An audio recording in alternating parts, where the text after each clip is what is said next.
बाप का नहीं है कि नहीं है? अरे कम से कम लहरिया कट मारे तो कोई कहे कि बाप का गाड़ी नहीं है, तुम्हारे ससुर की गाड़ी है। और आप ये चंपारण की धरती से कहते हैं कि इस मुहिम को यहाँ से फिर से चालू कीजिए कि जिस तरह महात्मा गांधी ने चंपारण के किसानों के लिए यहाँ के घटिया कानून को बदल दिया था, दहेज जैसे घटिया चीजों को उखाड़ फेंकिएगा आप लोग यहाँ पर। अरे अपनी हिम्मत अपने हाथ लो, अपने हाथ में बाजुओं में इतनी ताकत रखिए। आप बिहारी है जी, जो चाहे कमा के लीजिएगा। क्या जरूरत है किसी की बेटी के बाप को ढका के उससे दहेज लेने की? और सामने से जब दहेज मिले तो ठुकरा के रख दीजिएगा। आप कहिएगा कि हमने इतना माँ बाप ने शिक्षा दिया है, अपने गुरुओं से इतना हमने आशीर्वाद प्राप्त किया है, और भुजाओं में इतनी ताकत है कि जो चाहे दिला सकते हैं। सम्मान से रखेंगे, चाहे एक ही रोटी खाए, सूखी रोटी खाए, लेकिन सब अपना सम्मान से समझौता नहीं करेंगे। हम सबके घर में आप देखिए, हम तो वो बदनसीब है जो हमारे घर में बहन नहीं, तो हमें बड़ा ताना मारा जाता था कि बहन उसी को देता है ऊपर वाला जो उसे पालने की औकात रखता है। तो हमने क्या किया ना, रक्षाबंधन में दुनिया में सबसे ज्यादा राखी हमें बांधी जाती है, और हम खुशनसीब है कि पूरी दुनिया में हमसे ज्यादा राखी किसी को नहीं बांधी जाती होगी। और जब राखी बंधवा लेते हैं ना, तो वही राखी लेके उठता नहीं है हाथ, और छत पे जाते हैं जब अंधेरा हो जाता है तब, और उस ऊपर वाले की ओर देख के थोड़ा चिढ़ाते हैं, क्या हो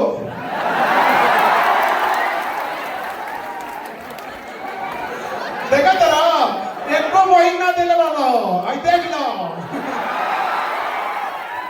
शायद इसी सब की वजह से हम बिहारी लोग बदनाम हो जाते हैं कि केकरों से टकरा जाता है सब यहाँ पे। दुख तो है इस बात का, जब कभी हमें प्रॉब्लम आता है तो कई बार ऐसा लगता है कि काश मेरा भी एक बड़ा भाई होता, और जब कभी घर में कोई बीमार पड़ता है तो फील आता है काश मेरी भी एक बहन रहती।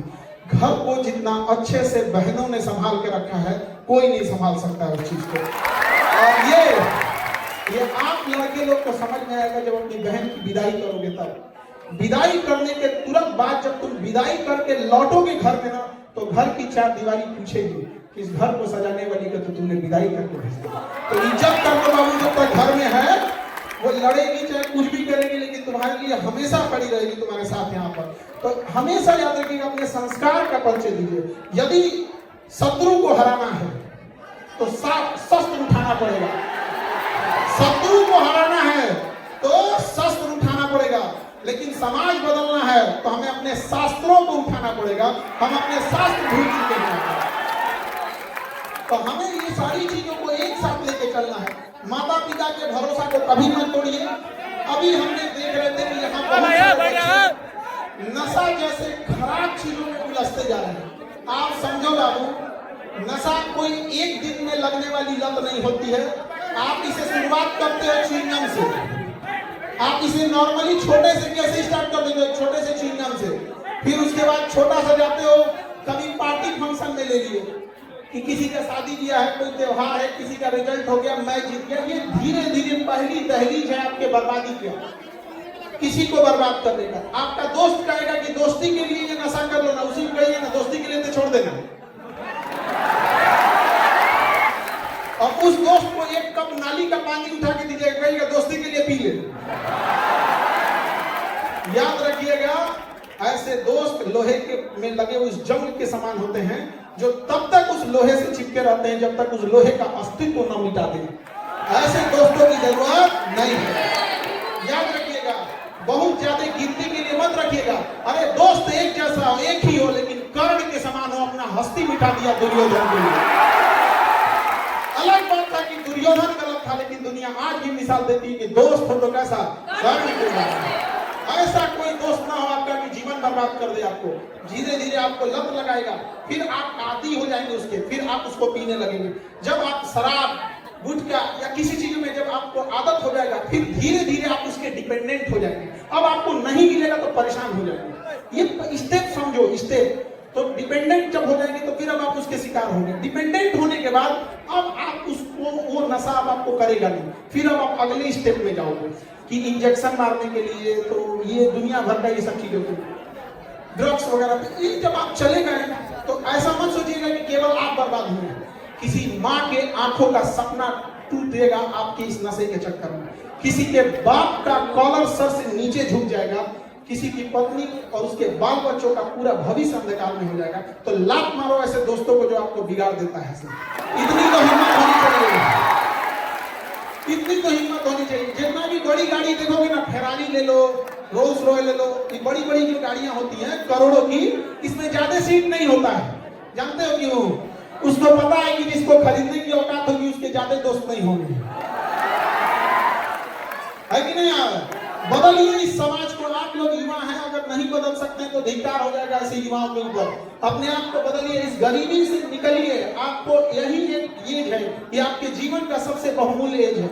इस एज को मत गवाइए, अपना पूरा जी जान लगा के झोंक दीजिए इस चीज को पढ़ने में। देखिए किसी के माता पिता गरीब होंगे, किसी के माता पिता मिडिल क्लास होंगे, तो ये मत देखिए आपके माता पिता गरीब हैं या कैसे। आप गरीब घर में पैदा हुए तो आपका कोई गलती नहीं है, लेकिन अगर आपके माँ बाप गरीब घर में मर गए तो केवल आपका दोष है। इसलिए जी जान लगा दीजिए। और क्यों नहीं कर सकते आप लोग? सबके जीवन में संघर्ष आता है। याद रखिएगा, जिस पत्थर पे छीनी हथौड़ी का चोट नहीं पड़ता है, वो पत्थर कभी भगवान की मूर्त नहीं होती है। पैर से लोग टुकड़ा के चले जाते हैं। तो जीवन में यदि आपको तकलीफ हो रहा है तो याद रखिएगा, ऊपर वाला आपको पत्थर जैसे शरीर को काट के मूर्त बनाना चाह रहा है। भागिए नहीं इस चीज से, कुछ देर बर्दाश्त कर लिए, फिर लोग आपको पूजने आएंगे यहाँ पर, और बुलंदी के शिखर पे चले जाइएगा। लेकिन कभी अपने अंदर अहंकार मत लाइएगा। अहंकार तो रावण का नहीं बचा, तो हम लोग कौन डेगची के मसाला है? किसी का अहंकार नहीं बच सका है। हमेशा सोचिएगा कि आपका जीवन दूसरों के काम आ सकता है कि नहीं। यदि आपका जीवन केवल आपके काम आ रहा है तो आप नर के रूप में, मानव के रूप में जन्म जरूर लिए हैं, लेकिन आप एक पशु के समान हैं। क्योंकि जानवर की पहली पहचान होती है वो केवल अपने लिए सोचता है। कभी जानवर को नहीं देखेंगे बांट के खाएगा। लेकिन ये मानव होने का पहला सबूत है कि दूसरे के तकलीफ में उसे तकलीफ होती है, दूसरे के पीड़ा से उसे अपनी पीड़ा होती है। आज देखिए हमारे समाज में किसी के साथ जघन्य अपराध हो जाता है, कुछ हो जाता है, तो हम एक मानव होने के नाते उसके साथ सहानुभूति रखते हैं। लेकिन इसी मानव के बीच में कई बार दरिंदगी जैसी घटनाएं हो जाती हैं। तो ये सब चीजों को हम और आप युवा ही इस चीजों को बदल सकते हैं। और युवा ही कहीं भी जाएगा तो चेंजिंग ला सकता है, बशर्ते वो गलत डायरेक्शन में ना चला जाए। आज का युवा जो हो गया है, 1.5 GB डाटा 4 बजे तक खत्म कर देता है। क्या मतलब बन रहा है? याद रखिएगा, सुनिए बाबू ध्यान से, एक अनलिमिटेड डाटा है, तो ये अनलिमिटेड डाटा अनलिमिटेड बर्बाद करेगा आपको।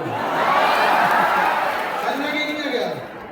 इसलिए आप लोग समझो बाबू ध्यान से, एजुकेशन बहुत जरूरी है, लेकिन आज के डेट में आपके पास मोबाइल बहुत ज्यादा हो गया।